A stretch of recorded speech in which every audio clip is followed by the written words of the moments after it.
Hello, my name is Young No. I'm Young Ye's brother with no hair and a head full of poo-poo. By the way, don't think I didn't see it. At first, they all laughed at my beard. And now? I told you guys it looked good. And what did you guys do? You bullied me. Well, this is what you get. I will grow it back. Give me time. I got that Chinese hair growth. 1 hour. For 1 hour yesterday, Nintendo presented to us the Nintendo Switch 2 and why you should buy it. It is releasing June 5th, which feels crazy soon to me. And they bombarded us with ports, technical specifications, major new releases. And I'm here to summarize that for you. How about that? And let me tell you one thing. You eat the pizza. No, there are some things here, guys. That got me shaking my head in disbelief. Get ready for another price hike. $80 digital, $90 physical. GTA 6, $100 confirmed, bro. We got majorly cucked by a certain developer yet again after 5 years. And there are 3 insane new game announcements that got me jumping in my chair. Especially a particular one that nobody saw coming. Oh my god. Hold on it. Blood the ball. It's not maybe going where you think it's going, but in a way, yes. Got you hooked now, didn't I? Let's get it! Let's start off by talking about the hardware, because the biggest problem the Switch 1 has is that it doesn't have the capacity. The Switch can't even run games smoothly that got ported over from the Wii U. And good news, the Switch 2 seems significantly more capable. At least it will be for 3 years, I would say, until it gets outdated again. The screen is larger, the thickness is the same. Full HD up to 120 FPS. I love when they talk about how much FPS they can show. Can you believe, oh my god, 200 FPS? It is absolute bullshit. You will rarely ever get that. Because as the performance increases, the games won't look the same and just run faster. The games will also look better and then the performance remains the same. You know what I mean? We got HDR, which stands for hit blood dick random. And they updated the Joy-Cons. Now, a lot of people had issues with the Joy-Cons for the Switch 1, connecting and disconnecting them. I never did. In fact, I'm worried about this next generation here, because now it's no more sliding, it's magnets.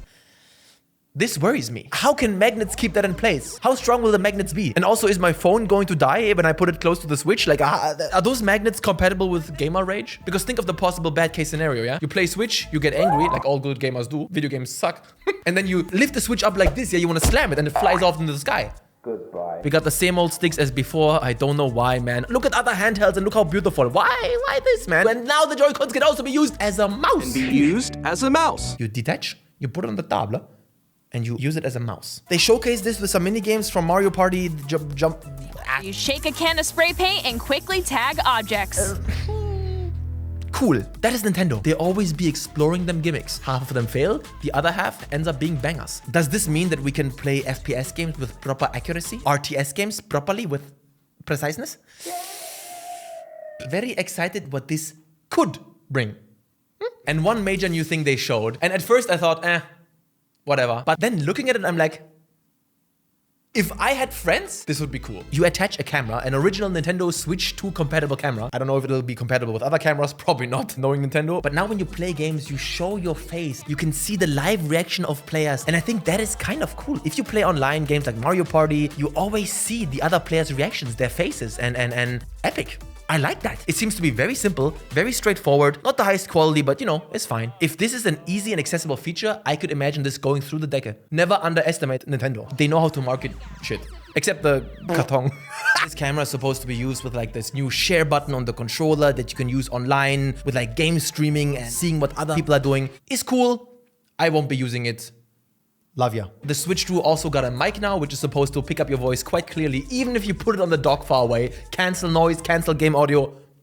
Who knows? But one new feature here did stand out to me, and I rewatched it a couple of times because I'm not quite sure I understand it correctly. Because it's almost too good to be true, and I can't believe this. You know how with the Switch, there are some games that you can play in multiplayer. Of course, many games. And sometimes there's local multiplayer. You detach the Joy-Cons and 2 people played on one console. I don't know how much you use that because the screen is very small, but that is very cool. Well, now apparently you can do this on more than one Switch. So if only one person owns the game, you can play this multiplayer like locally, not online, but like LAN or like Bluetooth antenna with other people who have a Switch too, but not the game. That doesn't sound very Nintendo to me. It doesn't even say that it requires the online stuff. If that is the case, I think that's wonderful and amazing and great. But speaking of online, this just got me shaking my head, man. You can enjoy a new membership benefit exclusively on Switch 2. They did the same stuff with the Switch 1 and the Nintendo 64. They're bringing all classics to the Switch that you can play on the Switch on the go. Amazing. But it's subscription based. I'm sorry, I am an old guy and I'm the resident subscription service hater over here. I hate that shit. I want to own my games on the console. Nothing streaming, nothing online, net internet, offline. I'm a doomsday prepper, okay? How will I play these games if the bombs start dropping? They're doubling down on that stuff by giving us the Gamecube classics. F-Zero, which by the way, isn't that cool? We finally get to see F-Zero again and it's a Gamecube.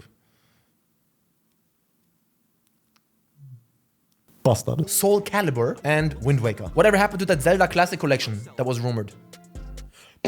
But now, the moment you've all been waiting for. Any console is only as good as the games that appear on it. Doesn't matter how big your screen. Doesn't matter how much HDR. You can add 10 more Joy-Cons. I don't care. What matters is the games. And Nintendo told us that there are 3 types of games they will be releasing on the Switch 2. Ports. Not everything will be backwards compatible. Sucks, but we'll see what that actually means. Then Switch 1 games that will get update. Imagine it like PS5 Pro updates, like extra content, updates, a little bit update. Yeah? We're talking update. And of course, new releases. I got the highlights for you right here. First of all, let's talk about the ports. And I know a lot of people think ports are boring, but I gotta tell you, I flippin' love it. Because being able to play a game that only exists on PC, for example, or even on the PlayStation, on the go, I'm gonna say it. Yeah, I bought Skyrim for the Switch. I did it. So what? I did it. I also bought Sniper Elite and Resident Evil 5. I even bought Civilization 6 for Switch. And the craziest thing is, it plays really well. You got with the touchscreen, it's good. Man. Being able to play your favorite games on the go is just, I love it, man. What can I do, huh? Even though I don't even ever go out. Whatever, bro. We're getting Elden Ring Tarnished Edition. And it looks good. I'm telling you guys, the Switch 2 graphics are quite alright. The 720p resolution of the Switch 1 never even bothered me. Small screen is okay. Cyberpunk 2077 Ultimate Edition also doesn't look so bad. Split Fiction, of course. Civilization 7, which they specifically mentioned, is gonna take advantage of this new mouse feature. I'm on it. And now, the cucking I mentioned at the start of the video. When they played the music, my neck hair stood up at first, and then it retracted. IO Interactive. I hate you. They're releasing the Hitman World of Assassination trilogy on the Switch 2. Great stuff. Love to see it. But they've been working on something else for the past 5 years. I don't remember. They played that James Bond music and I'm like, finally, a gameplay trailer, a gameplay teaser. If there's a studio that can pull off a James Bond game, it's them. And this is the perfect time. A lot of attention. Switch 2 first big stream. Nothing. Nothing. How about a screenshot? How about a pixel, man? Don't make me come to Denmark. I'll do it. So frustrating, man. Why? Show us, man. Moving on. We got some Switch 2 updates and DLC for older games. The only one here that stood out to me is the new Kirby update. I quite liked Kirby and the Forgotten Lands. If I was a kid getting into video games and I played that, this would be one of my favorite games of all time. If we got any older Ranton fans and you got kids that you want to get into gaming, Kirby and the Forgotten Land, huge Ranton seal of approval. Very creative and super fun. Check it out. But now let's talk about system sellers. Major new announcements. The big system seller and launch title for the Switch 2 is Mario Kart World. This is interesting. I don't know what the reception is to this. I didn't look at comments or anything, but this looked kind of meh to me. I'm sorry. And don't even. I've been playing Mario Kart since the Game Boy. I played the Nintendo 64 version. I love Mario Kart Double Dash. I played Mario Kart on the Switch. The one that everyone plays is good. Guys, I don't know. Look at this. I think they are out of ideas. What do companies do with franchises when they don't know what to do with it? They make it open world. And that's what they're doing. Welcome to this vast world. Kart races are held throughout various regions that span the globe. Did you want it to be open world? Yeah, this guy didn't. There are good open world driving games. Driving games are no strangers to open worlds, right? I know, but do you want to free roam drive in like a Mario open world? Could be a great hit. They showed a couple of new gadgets, right? And it is open world, but you of course still have pre-made tracks. But now you have to drive from the pre-made tracks to the next pre-made track in the open world. You'll also drive to the next course as part of the competition. Say you want this. I want to be open to it. I'm always willing to have my mind changed. And of course, I hope it'll be fun, but not what I needed from a Mario Kart game. The only thing here that I think is very cool is you can create like a super long track through the whole world, like a battle royale. At a certain checkpoint, all the people like past the 8th place, the 7th place, the 6th place get eliminated. That is a cool idea. But other than that, I'm not quite sold on this yet. Not a strong launch title. For me. Next up, Hollow Knight Silk Song. God. Listen, I'm not even a Hollow Knight fan. I didn't play the first one. I know nothing about it. I just know it's a big meme and people desperately want it. They didn't mention it. They just showed it. It exists. Life is worth living. Okay, be cool. Be cool. It's gonna be here one day. And it'll be on Switch too. We got, and this is major hype for me, even though... one of my favorite indie games of all time, Enter the Gungeon. And they are making Enter the Gungeon 2. Oh my god. And then I saw this and I'm like, oh, what is that graphic style, man? Look at this. This is the enemy from the first game, the bird. I don't think it sucks. It just caught me by surprise. I associate Enter the Gungeon so much with the pixelated graphics. But at the same time, I'm thinking, good, just trying something new. Make it look fresh. Play with it being kind of 3D now. I don't know. I'm just telling you like my first reaction. The first reaction, you cannot fake it. The first reaction is gonna be, or, and for me it was like, but still, I screamed when I saw it. Mega excited. Next up, we got the third installment in the Hyrule Warriors franchise, Age of Imprisonment. They didn't show that much, and it looks, yeah. Next. Now, ladies and gentlemen, we go to the two big bombs. The two biggest hits of this evening. And the two reasons why I will probably get it. Number one. Miyazaki done did it again. You know him, you love him. He's back. And what did he do? Not Elden Ring 2, not Night Rain. Other people are working on that. Not another Dark Souls, which Dark Souls 3, by the way. He's making Devil May Cry meets Bloodborne, called Dusk Bloods. What the flip? Dude, look at this. Oh my god. It is gonna be Switch exclusive. It looks like the bomb. Absolute hype. It's gonna release 2026, and this is going immediately on the top of my anticipation list. Check out the trailer on your own time. Fantastic.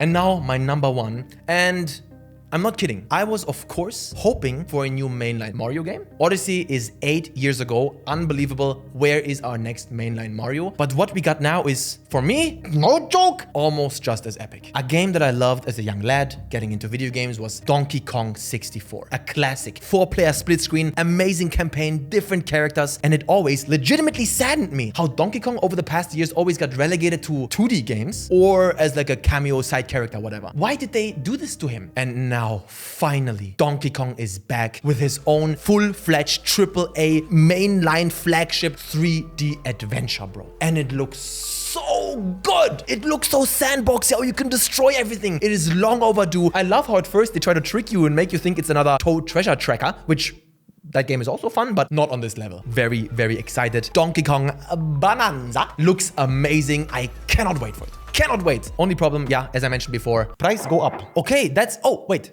There's one more thing. You know the game director of Super Smash Bros. Ultimate, the Zuck? He's back. And he's doing Kirby Air Riders. I don't know what this is. Is this a driving game? Okay, I like Sakurai, but this? Not to speak. All right, everyone, that's it. Thank you for watching. Young out! If you want to see me talk more about games that I'm super passionate about, check out this video, and you also get to see my dog.